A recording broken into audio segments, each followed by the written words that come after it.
So I finally had the chance to start reading Would You Be Mine by Daphne Elliot. Finally. Of course, my mom was asking me, what book are you reading today? And I said, Would You Be Mine? And her first thing was to start singing Mr. Rogers. Would you be mine? Could you be mine? Would you be my neighbor? And now it's stuck in my head. It's just stuck in my head. It's stuck in my head. Anyway, it's the perfect day to start a book like Would You Be Mine, which is part of the Lumberjack series. It is a beautiful day today. It's absolutely gorgeous. It is sunny, it's warm, and so I started reading the first few chapters outside.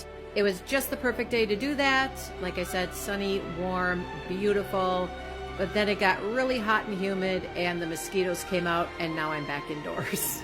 So far, the book is absolutely great. A few chapters in already, and I can already feel for the characters, especially, first few pages in, poor Henry.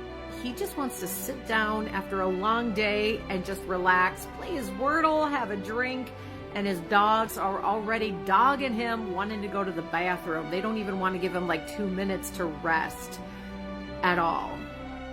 I know exactly what that's like. And then Alice,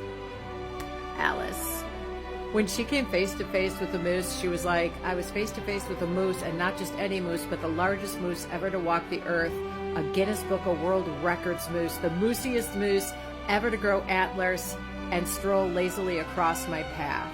I'm telling you guys, okay? I'm serious here. I live in the great northern woods, okay? I live where we've got wolves, coyotes, big giant porcupine. We even have moose, but I have never seen a moose in the wild. I've never seen moose in a zoo. I have never seen a live moose before in my entire life. I've only seen them like on TV or like on the computer or in pictures. But one day I was driving home and I saw this deer on the side of the road, and I was thinking, wow, that deer is freakishly big. That is a big freakish deer. And I'm like, I hope no hunter sees that poor deer, because look at the antlers on that deer. Those deer, the antlers are gonna, like, some deer, hunter's gonna want that thing as a trophy. That poor deer, I hope it hides him.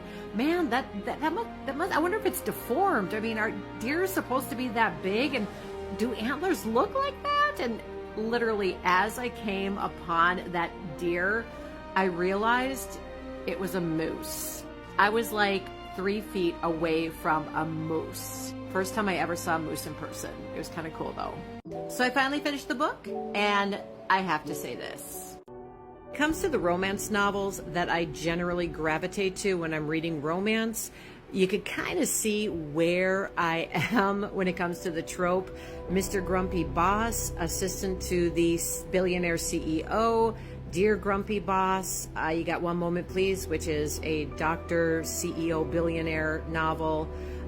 Faking Ms. Right, which is a CEO, billionaire novel. You have Billionaire Grump, again, Dr. Scandalous, Dr. Mitchell, 2 billionaire, Dr. One's Sexiest Billionaire. You have The Love Deal, again, billionaire.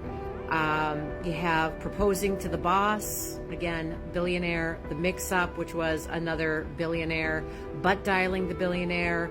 Boss Agreement. See, you kind of see where I'm going with that, right? But I don't know. After reading Would You Be Mine, Henry is starting to kind of change my mind about what my trope might actually be.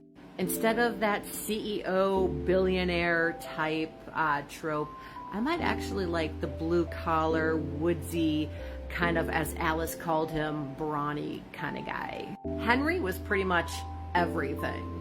He was good looking, a really tall, strong guy, kind of gruff, and, kind of gave you that hard exterior, but he had that heart of gold. And Alice was just a total card, because she was just this firecracker. She was independent, and she just made him fall first. So I thought that was kind of an awesome catch. I absolutely loved Henry's sister, Adele. That's like totally my personality. But But this book kind of brought you a little bit of everything. This book brought you moments where there were like funny moments. There were moments where it was sweet and it was like heartwarming and it was romantic. And there was some moments where it was kind of really steamy in the way that you want a romance novel to be, but it was done in a very tasteful way. It wasn't like done like to like the extent that some romance novels can be, where it's distasteful, pornographic, kind of like lewd, to the point where it's just like you just don't want to read it anymore because it's like over the top, like, okay, we get it already.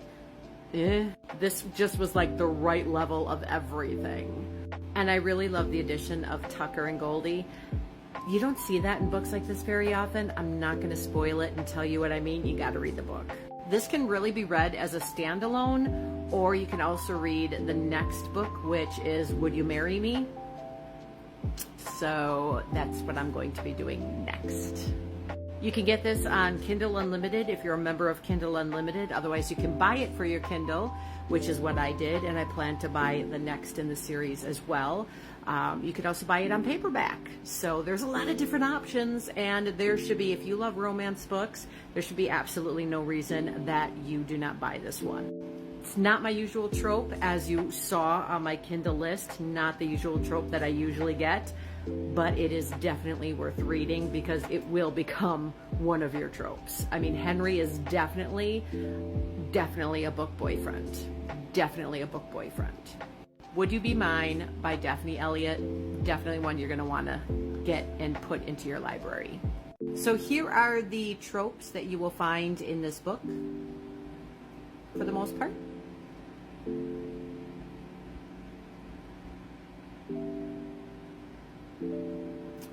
And then here is what I consider the steam level.